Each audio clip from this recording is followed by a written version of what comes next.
J'ai été invité pour voir avec eux d'abord la question de l'agroforesterie qui les intéresse particulièrement et au-delà de ça, le lien entre politique économique, politique de développement et protection des écosystèmes, notamment pour voir à quoi pourrait ressembler cette fameuse économie verte qui est supposée être au cœur de Rio+20. On a décidé avec HEC de planter des arbres et de conserver de la forêt. Donc, en fait, le plus important peut-être dans nos projets de reforestation, c'est pas uniquement de planter les arbres, mais c'est de susciter des questions ou l'éveil des consciences sur ces enjeux.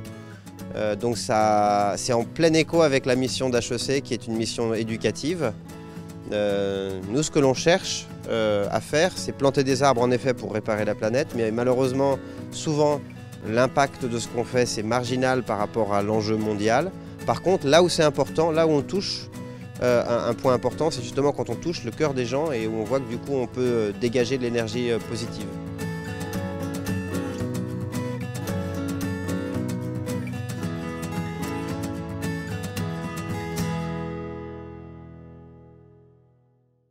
Alors c'est un voyage un petit peu compliqué parce que bien sûr nous sommes ici et maintenant et c'est le propre de l'être humain de vivre ici et maintenant, et en même temps un phénomène très nouveau est apparu très nettement depuis les 2 derniers siècles, mais en fait avec la révolution néolithique, c'est-à-dire la capacité de l'homme d'interférer avec des phénomènes biologiques notamment qui se comptent en centaines de milliers d'années, voire dans un certain nombre de cas en millions d'années.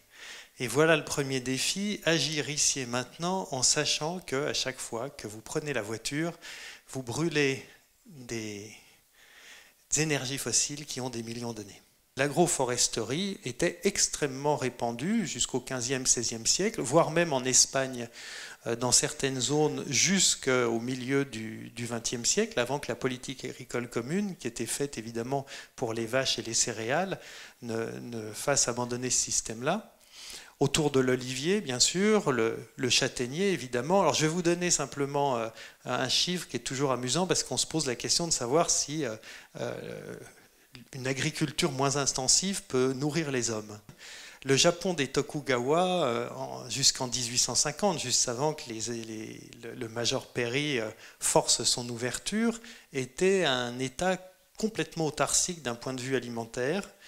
Et si vous regardez la surface arable du Japon et la population de l'époque, qui tournait autour de 35 millions d'habitants, et que vous faites le ratio pour savoir le nombre d'hectares disponibles par habitant, et je rajouterais que les Tokugawa protégeaient énormément la forêt, qui avait failli disparaître au XVe, XVIe siècle, et donc ils avaient très peu de terres arables, eh bien le ratio, c'est celui que nous atteindrons sur Terre quand nous serons 9 milliards d'habitants.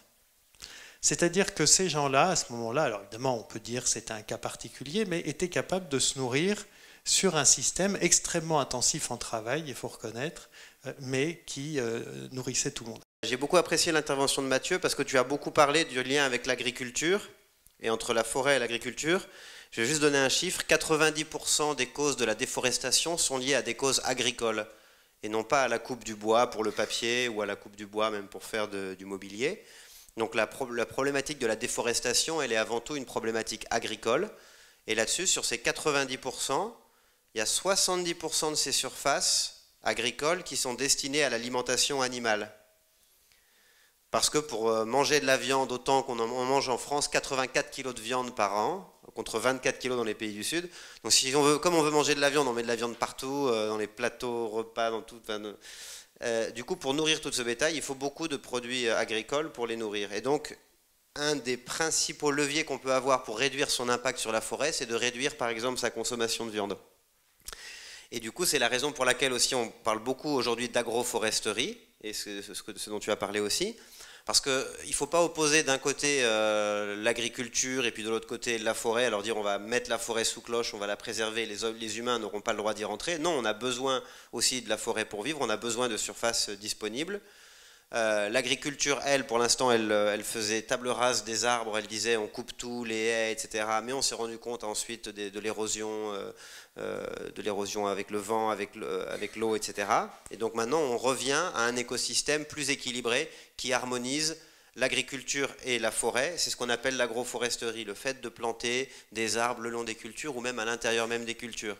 Et en fait, c'est clair, quand on regarde une forêt, si je vous propose de vous donner 1 hectare de forêt ou 1 hectare de champ de blé, la forêt, c'est un écosystème beaucoup plus riche, beaucoup plus varié et beaucoup plus solide qu'un champ monoculturel.